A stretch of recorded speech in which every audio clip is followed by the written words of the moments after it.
தூத்துக்குடியில் சிறுவன் கொலை செய்யப்பட்ட விவகாரத்தில் அதே பகுதியைச் சேர்ந்த பெண் ஒருவரிடம் விசாரணையானது மேற்கொள்ளப்பட்டு வருகிறது. அதனை மற்றுமொரு அண்மை செய்தியாக பார்த்துக் கொண்டு வருகிறோம். இதுகுறித்த முழு விவரங்களை வழங்க செய்தியாளர் சிவகுமார் நம்மோடு இணைப்பில் காத்திருக்கிறார். சிவகுமார், வணக்கம். விவரங்கள். அது தூத்துக்குடி மாவட்டம் கோவில்பட்டி பக்கத்தில் இருக்கிற காந்தி நகர் அப்படிங்கிற பகுதியை சார்ந்த கார்த்திக், பாலசுந்தரி ஆகியோரோட இளைய மகன் கருப்பசாமின்னு ஒரு பையன்.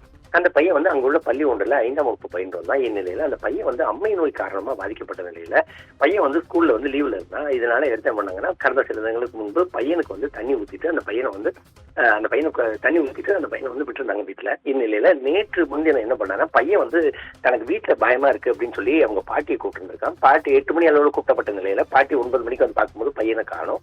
பக்கத்துல எங்கே விளையாட போயிருப்பான் அப்படிங்கிற ஒரு எண்ணத்துல அவங்க விட்ட நிலையில பையனை தொடர்ச்சியா காணாத நிலையில காரணல. இதனால என்ன பண்றாங்கன்னா போலீஸ்ல புகார் தெரிவிக்கிறாங்க. அவங்க என்ன பண்றாங்க, 4 தனிப்படை அமைச்சு தேடிட்டு இருக்கிறாங்க.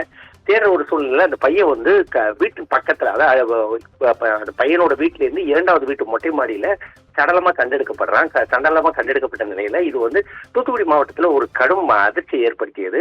இதனை எடுத்து பாத்தீங்கன்னா என்ன பண்ணாங்கன்னா, கோவில்பட்டியில இருக்க அரசு மருத்துவமனையில பையனோட உடல் பிரேத பரிசோதனைக்காக அனுப்பப்பட்டது. பிரேத பரிசோதனைக்காக அனுப்பப்பட்ட நிலையில பையன் கழுத்துல இருந்த 1.5 பவுன், அதாவது 12 கிராம் அளவுல உள்ள செயினும் அதே மாதிரி 1 கிராம் மோதிரம் ஆகியவை காணாம போயிருந்தது. இதனை அடுத்து போலீசார் தீவிர விசாரணையில் ஈடுபட்ட நிலையில நேற்று அப்பகுதியை சார்ந்த 3 ஆண்கள் விசாரணைக்கு எடுக்கப்பட்டாங்க. விசாரணைக்கு எடுக்கப்பட்டு தொடர்ச்சியா விசாரணை நடந்துட்டு வருது. இந்நிலையில பையன் உடல் நேற்று நல்லடக்கம் செய்யப்பட்ட நிலையில இன்று காலை என்ன பண்ணிட்டாங்க, அதே பகுதியை சார்ந்த பெண் ஒருவரை தற்போது கஸ்டடியில் எடுத்திருக்கிறாங்க. கஸ்டடியில் எடுத்து அந்த பையனோட உண்மையான இறப்புக்கு என்ன காரணம், அவன் மூச்சு திணறி இறந்தானா அல்லது தவறாக உபயோகப்படுத்தப்பட்டானா அப்படிங்கிறது குறித்து தற்போது போலீசார் விசாரணை பண்ணிட்டு இருக்காங்க.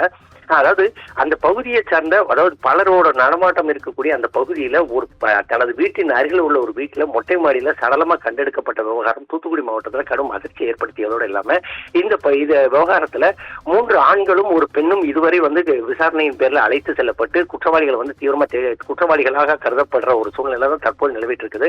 இது குறித்த முழு விவரங்கள் இன்று மாலைக்குள் வெளியிடப்படும் சொல்லி மாவட்ட நிர்வாகம் தரப்புல தெரிவிக்கப்பட்டிருக்குது. சாரா, விவரங்களுக்கு நன்றி சிவகுமார்.